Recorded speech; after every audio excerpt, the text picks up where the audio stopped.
quite literally, this day could fit within the top 25 worst days of my life. That's not an exaggeration. It has been absolutely horrible, and I have no idea where to start, except for with maybe a drink. And yes, it's my first one, okay, because I don't want to get on here all sloshed. I'm on day 10 of no contact. So to give you a little backstory in what I was going to do today, I had a friend of mine call me 2 days ago.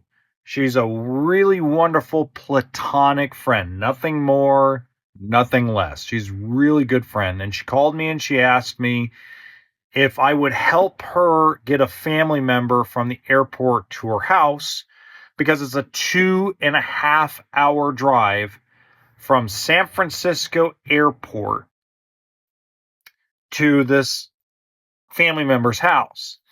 And I go, no problem. No problem at all. And then she says, hey, I'm going to go with you because I got a few things I need to do. I'll give you gas money. You know, the same things. She actually bought us food and, all the normal stuff and all the trimmings that you try to do. And we were having a good time. We were laughing, making jokes. It's a great time, right? Try to get through this whole, weird traffic day. Okay. So now I've set the stage. So I get the normal phone calls you always get, right? From work and family members and things of that nature. And, dealt with those. And then all of a sudden I get a phone call from an area code that I don't recognize. It says it's in the state of Washington. So I pick it up. There's 3 people I know in Washington. And I figure it was one of my buddies in the RV industry.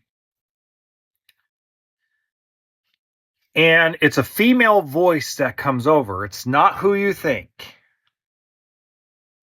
And I'm going to use a fake name for this video. It says, hello, my name is Deanna. I need to talk to you about, if you don't mind, I need to talk to you about XYZ family and the women in that family. And I go, okay. And remember, I got one of my good female friends sitting next to me in this car. And she says, she starts rambling on about certain things about why she's making this call. And the first thing I asked her is, well, how'd you get my phone number? And this is important. And the reason why this is important is because, there's people out there try to mess with your heads and try to mess with your emotions. So you got to see where this started. And she said, well, I was told by a couple of friends and family members of the woman that you were in love with.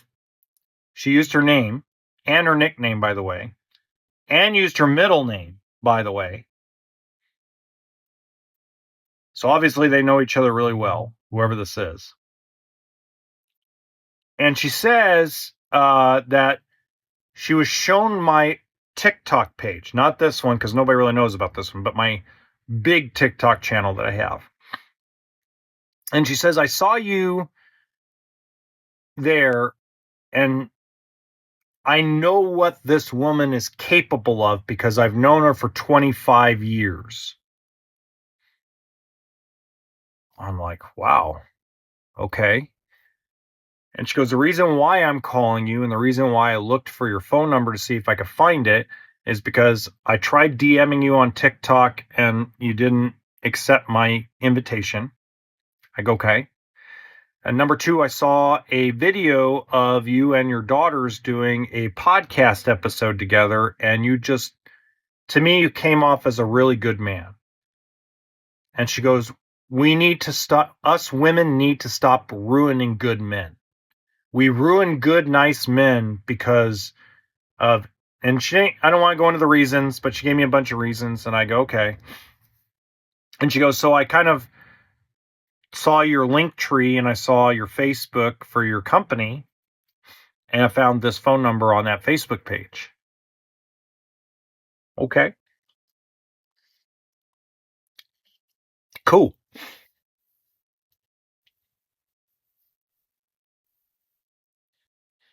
So I'm going to fast forward to the two most important parts of that phone call. Important part number one is this woman claimed to me that the woman that I was in love with, that I was helping pay her bills, trying to be there for, and all the chaos she's been through, has been living with the man that I saw her with in Walmart when I got my closure day, has been living with him the entire time at her best friend's house. Her best friend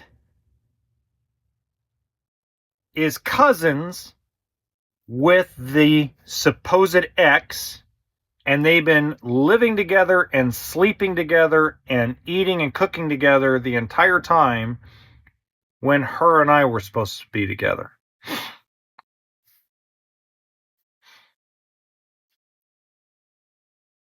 The second most important part of that phone call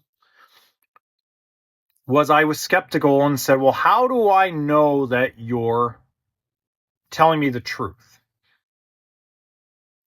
I said, anybody could get on here that's got a vendetta against her or wants to mess with my mind because they saw my TikTok channel and they maybe saw this TikTok channel. How do I know you're not screwing with me? And she went over a 4-part scenario.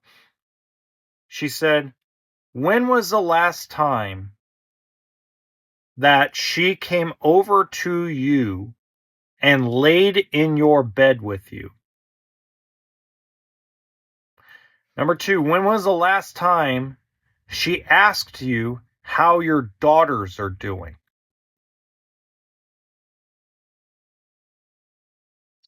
When was the last time she called or texted you to see if you've eaten today?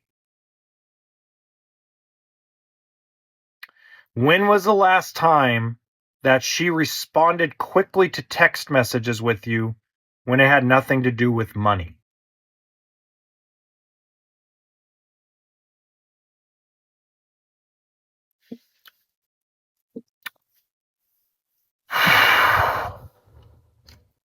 Wow. So my friend next to me is looking at me and she knows the situation. And she says to me, let's go to that house. So I asked the person on the phone, what kind of car is he driving right now? She gave me exact description of the car that I know he drives, 2 of the cars, and one of the trucks. And she says, but he's driving car number 2, which is a brown SUV. Not going to give out any more information than that. I go, okay. She says he usually gets home to that house at work, usually between 4:30 and 4:45 in the afternoon. So we drove down to the house. The SUV's outside. My friend gets out and touches the hood of the car, the SUV, and it's still hot. Raging hot. So it just got there. She hopped back in the car and we took off. I was used.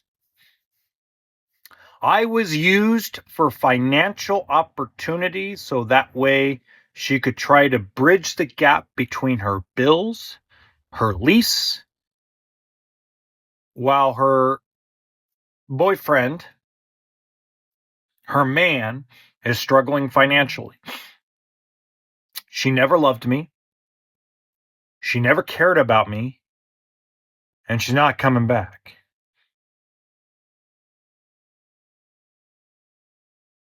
And I'm going to do more videos about this because you know what? I should have recognized it. I should have known better, and I didn't. More on this later.